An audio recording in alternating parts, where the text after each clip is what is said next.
I'm enjoying my last few days here in Taipei, and I made a number of connections that um, inspired me to make some resolutions for next year. Actually, I hope to practice some of this before 2020 even arrives. What had happened was that I was talking to another traveler here. I'm staying in a hostel room, and he had been here for a number of months, and he and a friend of his were running tutoring business here. They're tutoring English, and I did some private tutoring back home in Seattle. Right now, I'm teaching at a university, Washington Technology University. But I was talking to him about how he runs his business, trying to gain some insight, and he and his partner had this weird contract. Well, not weird contract, but the contract had weird numbers in it. How many percent, and it had a lot of decimal places. And I just thought it was a curious thing to see. And I asked him, well, what happened there? That's a weird number. And he says, oh yeah, there was a lot of haggling back and forth. And the key word is haggling. He didn't take a number and accept it as it is, and that's a big weakness of mine. Sometimes when a conversation is just going and going and going, I have a tendency to go along with the beat of the music. You know, people ask for this, and okay, yes, especially if the beat of the music is going very well. And I really have to.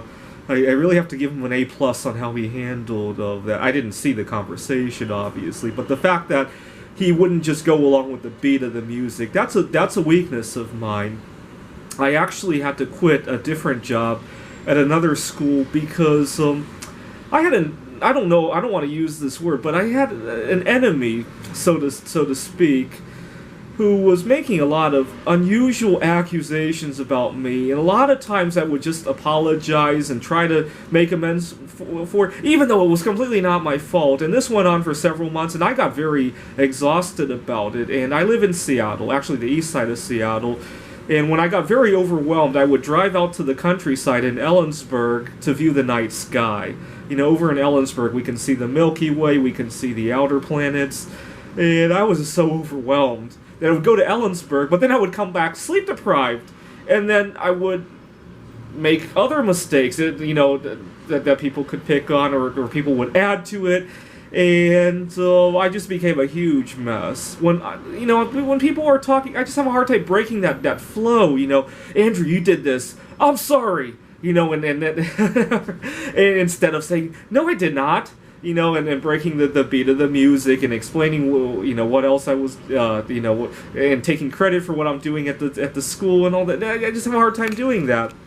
Or when I was working on my private tutoring, the client would make an offer and, okay, yes, let's start, blah, blah, blah. And when I really should be breaking some of the beat of the music. I had problems in relationships in the past. I have a hard time breaking the beat of the music again. If a relationship is just humming along, even though I'm not happy about it, I'll sometimes go along with it. I had when I was working on my PhD, I had a girl who took advantage of me financially, and I almost went bankrupt. I had other girls who didn't take advantage of me, but I just wasn't happy, and I really should be going out, enjoying my life, and perhaps looking for somebody else. But the hum of the relationship was just humming along and beating along, and it's very hard to break that flow. It's kind of like you have a beautiful piece of music and you want to beat the drum at it. And you know, lately I was thinking about this, and I normally listen to modern music, but because I wanted to break the beat of the music more, I've been listening to classical music more to kind of remind myself that not everything in life has to sound good, or sound familiar at least. And hopefully I can translate that into my actual life. Thanks for watching.